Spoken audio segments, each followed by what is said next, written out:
and welcome back to my channel. My name's Foxy and my little fox cub is taking a nap downstairs.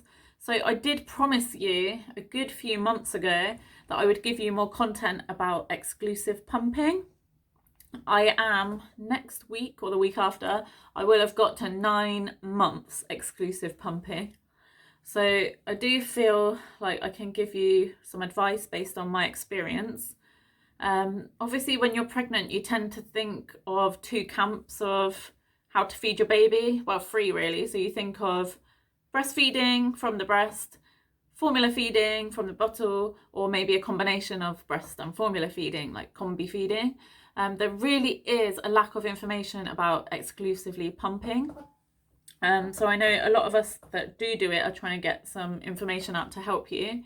I can only talk about my experience, so I'm just gonna crack on and let you know.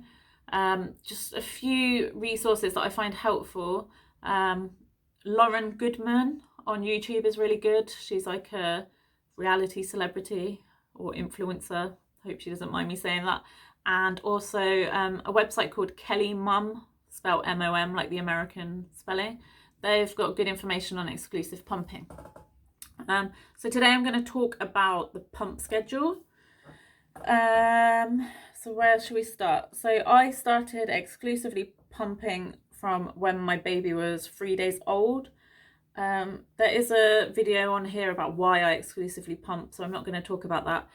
But basically he had tongue tie and wouldn't latch, and so we ended up exclusively pumping. I will not lie to you. I want to encourage as many people to exclusively pump if they want to do that. For me, I don't think anything bad about breastfeeding, pumping, formula feeding. I think it's your baby, you feed them however's going to make life best for you and your baby. For me, I'm a real advocate of breast milk. I think there's so many benefits to it. But that's not me saying there's anything wrong with formula. I just really had my heart set on giving my baby my breast milk. It wasn't meant to be from the breast, so we ended up exclusively pumping. But I am not going to lie, the first 12 weeks is hard. Where I'm at now, at 9 months pumping, I feel like I could probably do it forever if I had to. Obviously not going to, but it gets so much easier and easier as the time goes on. What I would say is do not quit on a bad day. There's been millions of times that I've wanted to quit, but then you wake up the next day and it just becomes easier again. So you will have good days and bad days. So anyway, how to exclusively pump and the pump schedule. You will find loads on Google. If you type in pump schedule and go to Google Images, there'll be loads of really easy charts to read. But this is how I did it. So in the first about 12 weeks, the first 3 months, this is when a baby, if they were sucking from the breast, it helps to establish your milk supply. So you may have heard, if you're breastfeeding, your baby will go through stages of cluster feeding. So this means they'll be feeding quite a lot, because if you think about it, their bellies are only tiny and they'll have a small amount of milk to fill themselves up, and then within an hour or so they'll be hungry again for a small amount of milk. So if you are nursing from the breast, you will have periods of time where you're cluster feeding, and again it should get easier as the months go on. As the baby's belly gets bigger, they get better at extracting the milk. So that's kind of why pumping gets easier too. So the first 12 weeks you're really trying to establish this milk supply. So you do have to be quite strict with yourself. So to begin with, I was pumping every 2 hours, but so I didn't stick to the schedules that you will find on Google Images that said, right, you need to pump at 6, 8, 10, 12. But what I would do is whenever I was awake, I would start my first pump. And so say, for argument's sake, we started it at 7. I would pump. I've always only pumped for 20 minutes unless I do a power pump, which I'll talk about in a different video. The recommended time to pump is between 20 and 30 minutes, but I always just stuck to 20. unless sometimes you get carried away. So say I started at 7, I would obviously finish at 7:20. And the first few days I was pumping every 2 hours. So you might think that you would take it from the time you finished pumping. So you finish at 7:20, oh, I'm going to pump at 9:20. No, you take it from the time you started pumping. So if I started at 7, I would then pump at 9, I would then pump at 11, etc., etc. So really you only have about an hour and a half gap in between finishing your pump and starting again.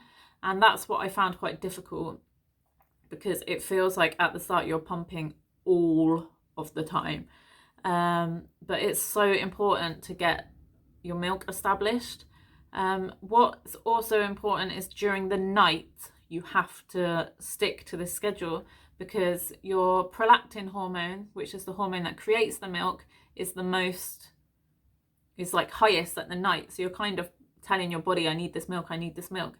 So it's a bit of a nightmare, but even throughout the night you're still having to pump those like every 2 hours. I wasn't super strict with myself. Like, I know people set alarms and stuff like that. So say I pumped at 7, finished at 7:20, so I'm obviously due to pump at 9. Sometimes it would be like 9:05. Sometimes it might be 9:05. Like, when you've got a new baby, you have to be a bit flexible, but you just have to be strict with yourself and not take the mick, basically. So I couldn't stretch it to 10 or whatever. There was times where I had to stretch it, like if I had, say, a doctor's appointment or something like that. But in the first 12 weeks, what you're basically aiming for is 8 pumps a day, with 2 of them being overnight. At first, you won't get much milk at all, because your milk's just learning to come. And I think the first time I pumped, I got something like 30 ml, and I was absolutely ecstatic. But that was day 3. That was enough for my baby. And then now I average about 120 to 150 ml each pump, which makes 1 bottle for my baby. Whereas there's other women who are making double, treble that each pump. So as long as you're making enough for your baby, then that's good. I personally carried on doing this every 2 hours until about 4 months. But when you get to 12 weeks, your milk should be established. Then you can think about dropping one of the night pumps. So from 4 months to 5 months, you want to be pumping between 6 and 7 times a day. So I think when I got to 4 months, I stretched it out to every 3 hours. So you obviously got more time then in between each pump. And I was only doing 1 or 2 pumps in the middle of the night. If you're lucky enough for your baby to sleep through the night, then I would set an alarm just to make sure you wake up. But for me, I didn't do set times in the night because my baby always wakes up.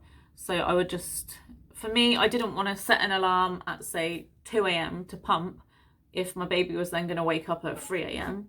I would just time my pumps around the same time my baby was awake, so that I wasn't awake all night, if that makes sense. When you come to 5 months, you can drop another pump. So you can be on like 5 or 6 pumps a day. And technically you don't have to do a night pump. So if your milk supply is enough and you're not too worried about it dropping just a little bit, you can get rid of that night pump. I will do a video of how to drop a pump because I know that will be useful.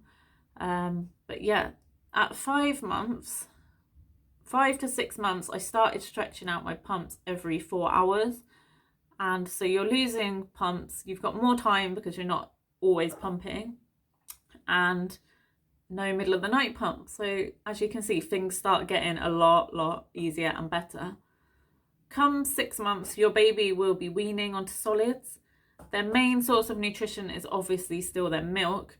So you still need to be, well, you don't need to pump then if you want to stop and go onto formula, that's fine. But they still need formula or breast milk. But they will gradually once they start eating solids, they will gradually start having less milk as the months go on. So where are we at now? From around 7 to 9 months, I now pump every like 5 to 6 hours. So I tend to do one as soon as I wake up. So say that's like 6 or 7 in the morning. My next one won't be until like 12 midday, and then next one around 4, and then I do one around 8, and then I don't pump until the next morning. So that's how many is that I do? I'm only pumping 4 times a day now. I never thought I would get to this point. It's so easily done. For me, I know everyone's situation will be different. Luckily, we're in lockdown, so I don't really go anywhere. And I don't have like toddlers or other children to be looking after. But for me, it's really achievable. And I guess as time goes on, I'm going to be looking at probably dropping the 12 or 4 one. So then I'll be on to 3 pumps, which I could probably do that pretty soon. Then I'm guessing like around 11 or 12 months, I probably will stop at 12-ish months, maybe. I don't know yet. But when we're getting more towards 11, 12 months, I could be doing just 1 or 2 pumps a day. And then that would be great. So I know this video has been a bit all over the place. I am going to put some examples of the pump schedule that I used, that I roughly stuck to. But yeah, if you're going to do it, I would definitely look at Kelly Mums. You can always inbox me on Instagram. I am Foxy and Cub, and I can try and give you more tailored advice of like, well, just based on my experience. But yeah, basically the first 12 weeks are hard, and you're going to have to stick to it. Otherwise, your milk supply just won't be there. Then you start dropping pumps as each month goes on, space the time out between the pumps. And yeah, that's how I've done it. So I hope this helps. If it does, please give it a like. If you've got any questions, put them below or message me on Instagram. Bye.